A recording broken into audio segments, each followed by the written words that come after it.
Let me show you the ingredients to this French toast. You're going to want some stale bread that's thick. Sorry if you hear my dog. Stale bread. Stale bread. Don't forget your apron.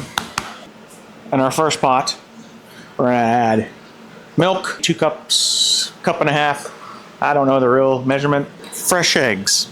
I just got these this morning. Give them a nice beating. And we're going to add, about a tablespoon or so.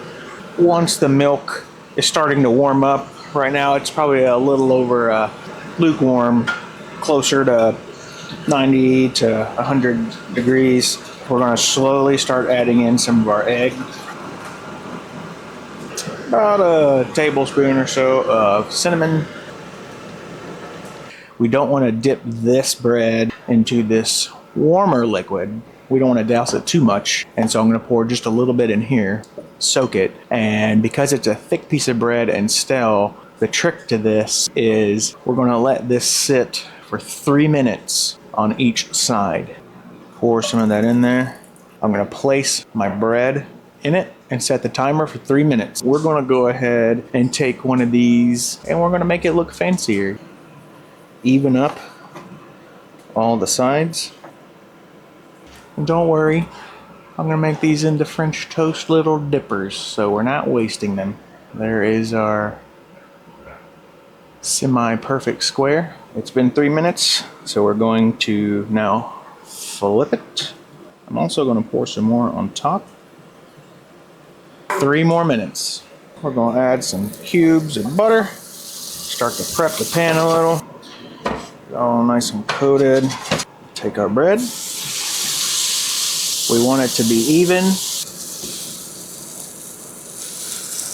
And the trick is to, at the beginning at least, kind of hold down the centers and the edges so you'll get that golden crust. So you just want to kind of move it, get some of the butter on there. You can start to feel that custard is getting firm, but you don't want it overcooked. You want it kind of still soggy. You want it more like a custard. So 3 minutes on each side, and then I'll do the edges. And if you're curious, hearing Michelin star, and you're like, how is this Michelin star? There are many factors that you might not know of when cooking Michelin star. Michelin star isn't about just how good the food is. Honestly, it could still taste not that great to some people, but it comes down to many factors. The presentation, the quality of the food, it's more sincere recipes. So like, for instance, the bread, my wife made that. We mill our own flour.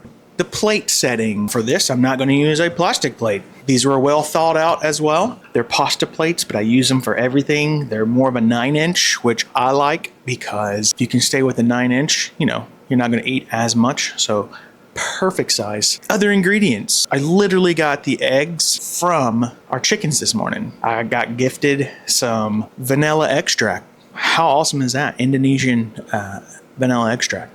It's not just about, is the food good? It's all the factors. The environment. This is my house. It's a homey environment. I don't think it's going to get any better than that. The last thing is service. That last video, my daughter learned how to make it. She learned it from me. I'm super proud of that. So I got served from my daughter, who's 10 years old, a high quality French toast, which is my favorite. So it really touched my heart in many ways. I consider that, I'm going to give that a Michelin family star. Amazing.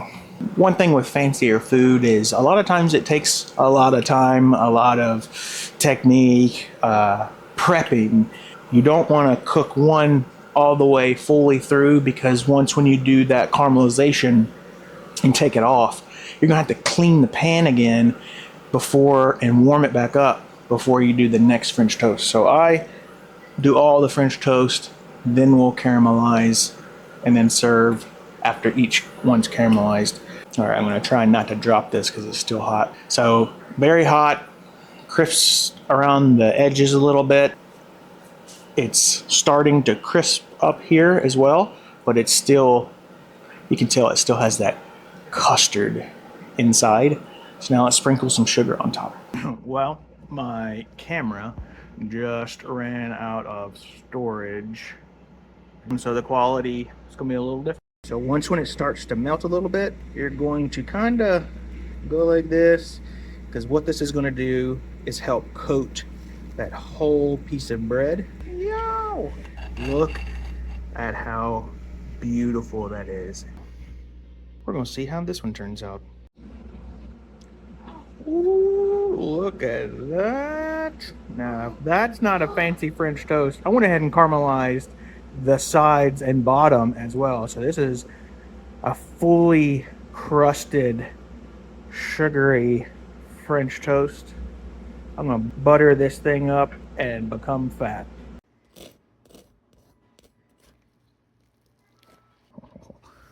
Look at that. The custard's still really good. It's bready. Dip it in some of this amazing syrup. Oh, I'm gonna get so fat. Listen to that crunch. That is heaven. Heaven.